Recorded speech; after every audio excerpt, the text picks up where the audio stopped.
So yan, nakita po natin yung papaya natin, medyo marami po siyang bunga, kaya lang medyo mataas po siya. Yung isang papaya po kasi natin ay natumba yan. So yan, yung isang papaya po kasi natin, ayan, natumba. At natumba at pumunta po siya sa kabilang bakod.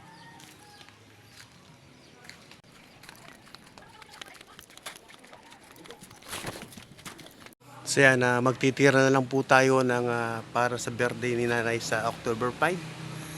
So yan, kesa ito matumba, kuha po tayo ng mga ilana, tapos ilalagay po natin sa tindahan yan. O tapos paunahan na lang po sa makakakuha. So yan, ang sarap pong gawing atsara ito. Yan. So yan, kukuha na po tayo ng bunga para gawin po nilang atsara.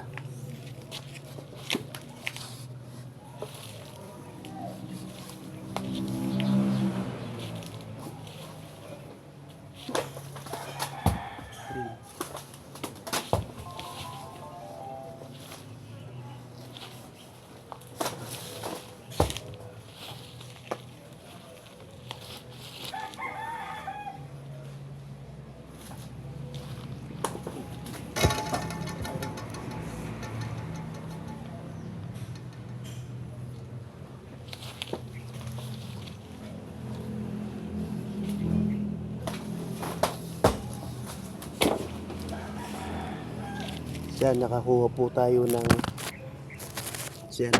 tayo ng pito, yung dalawa. Iiwan natin dito kay nanay. Gagawin po daw niyang ang tawag doon. Basta yun. So yan po yung nakuha natin. Yan, pulutin na natin. Yung isa nandun na po sa bahay.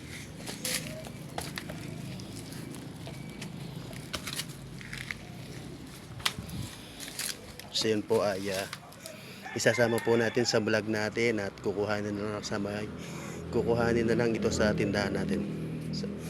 So yan, ito isasama po natin sa vlog natin at ilalagay po natin dun sa harap na tindahan ni Utol. So yan. So yan, nandito na yung papaya dito sa tindahan ni Utol. So yan, dito po sa papuntang Pangasinan. Yan. So yan, katuwaan ko lang po yan, kesa po sa matumbalan yung halaman, ayan, isama na lang po natin ito sa vlog natin. So yan, kung halimbawa po magluluto po sila ng atsara, yun, ito po ay napakaganda. So kung halimbawa naman po silang magtitulala, ayan, pwede rin po. So yan, lalagyan po natin siya ng 200. Ayan, kung sino po yung pupunta dito, ayan, may pangatsara na siya, ay magpambili pa siya ng isang kilong pang tinola. So yun lang po. So don't forget to follow my page po. Salamat.